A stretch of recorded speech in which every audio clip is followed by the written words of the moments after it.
Bonjour, bienvenue pour cette nouvelle vidéo hebdomadaire pour faire le point sur les marchés. Alors la semaine dernière, je rappelle qu'en tout début de semaine, nous avions eu l'annonce du rachat de Crédit Suisse par UBS, notamment fortement soutenu par les initiatives du gouvernement suisse et de la Banque nationale suisse. Et cette nouvelle avait rassuré quelque peu les marchés sur la santé du système bancaire européen en partie. Et je rappelle que précédemment, nous avions eu des inquiétudes sur le système bancaire américain, notamment avec la faillite de la Silicon Valley Bank. Silicon Valley Bank qui a été rachetée hier par la First Citizen Bank.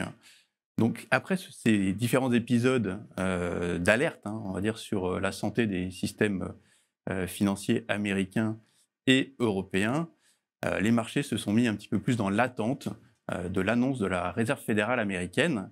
La Réserve fédérale américaine qui a monté ses taux de 25 points de base. Il y avait beaucoup d'incertitudes par rapport à cette annonce, puisque la Banque centrale américaine pouvait bien évidemment prendre en compte ce risque sur la santé du système bancaire américain et ne pas monter ses taux. Finalement, elle a décidé de le faire, puisque les données inflationnistes pointent toujours vers une inflation qui reste forte. Par contre, à partir de là, Jérôme Powell, donc le président de la Réserve fédérale américaine, a décidé que les décisions se feraient réunion après réunion, un peu comme ce qu'a annoncé Mme Lagarde au cours de la dernière réunion de la Banque centrale européenne. Je rappelle que la Banque centrale européenne avait monté ses taux de 50 points de base. Nous sommes maintenant dans une phase de fin de cycle de resserrement monétaire. Et aux États-Unis, nous sommes aujourd'hui à 5% sur le taux directeur principal de la Fed. Côté anticipation de marché, c'est vrai que les nouvelles sur le système bancaire ont inquiété les marchés et ont généré de la volatilité, surtout sur les taux d'intérêt.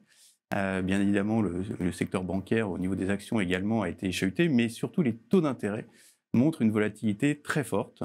On a eu des taux d'intérêt à 10 ans sur les États-Unis qui sont revenus sur les 3,50 à peu près autour aujourd'hui, mais avec une volatilité au jour le jour assez élevée. Et en termes d'anticipation de marché au sein de ces taux d'intérêt, on voit qu'aujourd'hui, le marché anticipe encore une petite hausse de la Réserve fédérale américaine, à peu près 25 points de base, mais surtout qu'elle anticipe que que la Banque centrale ait rebaissé ses taux d'environ 100 points de base d'ici la fin de l'année. Donc ça, c'est vrai que c'est une position qui pour nous est peut-être un peu excessive à ce jour, et il faudra être assez vigilant sur les différents risques qui vont pouvoir animer le marché, notamment sur le système bancaire, encore une fois. Côté Europe, le scénario est un peu différent. Le marché anticipe encore 1 à 2 hausses de taux, entre 25 et 50 points de base, et une légère baisse qui n'est pas forcément très significative, mais qui est là, une petite baisse qui pourrait avoir lieu d'ici la fin de l'année. Donc c'est vrai que par rapport à ça, on va dire un message de prudence qui s'affiche dans les marchés obligataires, et notamment sur les marchés de taux. Alors dans ce contexte-là, aujourd'hui on a vu le secteur bancaire qui a beaucoup perdu en termes de valorisation au cours des dernières semaines. Et c'est vrai que le système bancaire aujourd'hui apparaît peu cher, mais malgré tout, c'est vrai qu'en dépit de ce niveau de valorisation, si on regarde les multiples, notamment sur la partie européenne, on est en dessous de 12 sur les fameux price earning ratio, ce qui apparaît peu cher, et le niveau sur les banques encore moins cher. Toutefois, compte tenu de l'actualité, c'est vrai que ça nous paraît encore un petit peu tôt pour revenir sur le secteur bancaire aujourd'hui de façon globale, et on reste prudent sur les marchés actions en général, que ce soit américain ou européen. On va plutôt préférer des zones qui sont plus éloignées de ces sujets-là, notamment l'Asie et la Chine. Sur le marché obligataire, on a aussi renouvelé par contre notre message de sous-pondération sur la duration, sur notamment les taux américains et les taux américains, et les taux européens, pardon, puisque nous avons des taux qui ont beaucoup baissé au cours des dernières semaines et qui nous semblent être un peu trop bas aujourd'hui, compte tenu des prévisions de croissance qui restent plutôt bonnes, que ce soit à travers les indicateurs avancés comme les PMI ou l'IFO qui est sorti hier en Allemagne et qui donne des perspectives plutôt positives de ce point de vue-là.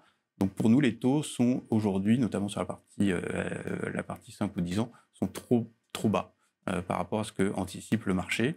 Et on renouvelle notre message sur les obligations corporate, que ce soit sur l'investment grade, donc les dettes de meilleure qualité, ou le high yield, le haut rendement, qui offre aujourd'hui des niveaux autour de 8%. Donc on estime que ce sont des niveaux qui sont attractifs dans le contexte actuel.